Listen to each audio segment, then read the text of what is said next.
રાજ્યની અંદર આજે એટલે કે 13 મેના રોજ રાજ્યના અનેક વિસ્તારોની અંદર વરસાદી માહોલ જોવા મળ્યો। કાળઝાળ ગરમી અત્યારે પડી રહી છે અને એવી કે તમારી ચામડી છે એ પણ દાઝી જાય। પણ તમને કહું કે હવે વાતાવરણમાં બહુ જલ્દી ફેરફાર થવાનો છે। શું ફેરફાર થવાનો છે એ બાબતે જાણીતા હવામાન આગાહીકાર છે પરેશ ગોસ્વામી, એમણે શું કહ્યું છે ચલો સાંભળીએ।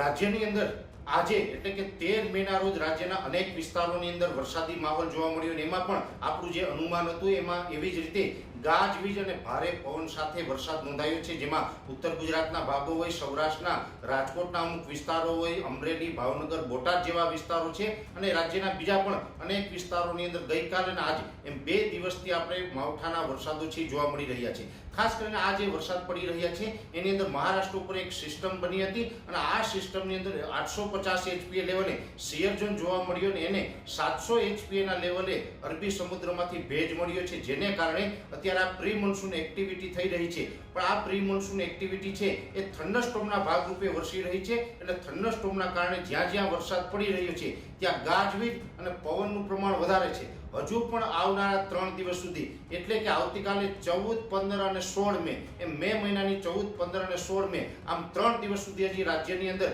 પવન સાથે અને ગાજવીજ સાથે વરસાદની શક્યતાઓ છે। જ્યાં વરસાદ પડે ત્યાં ભારે પવનની સ્પીડ જોવા મળે તેવી શક્યતાઓ છે એટલે ખાસ કરીને દરેક ગુજરાતીઓએ સાવધાન રહેવાનું છે, કેમ કે આ તોફાની વરસાદ હશે અને આ વરસાદની અંદર જોવા જઈએ તો આવતીકાલે 14 અને પરમ દિવસે 15 તારીખ એમ 2 દિવસ સુધી હજી રાજ્યના અનેક વિસ્તારોને આવરી લેશે, જેમાં ખાસ કરીને સૌરાષ્ટ્રના ભાવનગર, બોટાદ, અમરેલી, ગીર સોમનાથ, જુનાગઢ, રાજકોટ અને સુરેન્દ્રનગર આ વિસ્તારોની અંદર પણ વરસાદની શક્યતાઓ છે અને એ સાથે પશ્ચિમ સૌરાષ્ટ્રના ભાગો છે જેમાં દ્વારકા, જામનગર અને પોરબંદર જેવા વિસ્તારોમાં પણ વરસાદ પડી શકે છે। અને ખાસ કરીને સૌરાષ્ટ્રની અંદર આવતીકાલે 14 અથવા તો 15 તારીખે એકાદ સ્પેલ છે વધારે ભારે થઈ જશે, એટલે કે લગભગ 1.5 ઇંચ અથવા તો તેનાથી પણ મોટો સ્પેલ છે એ સૌરાષ્ટ્રની અંદર આવતીકાલ અથવા પરમ દિવસ 2 દિવસની અંદર એક સ્પેલ ભારે થાય તેવી શક્યતાઓ છે।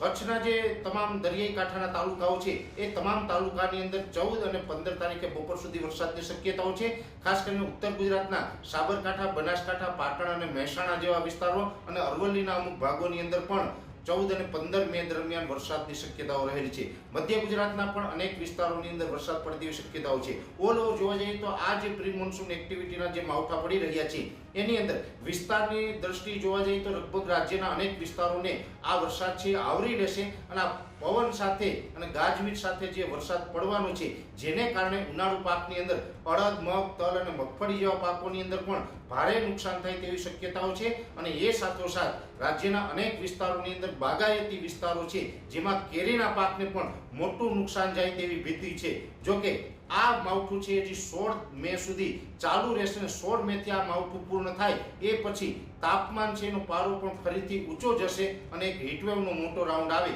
તેવી પણ શક્યતાઓ હાલ અમને દેખાઈ રહી છે। હવામાન નિષ્ણાત પરેશ ગોસ્વામી, જુનાગઢ।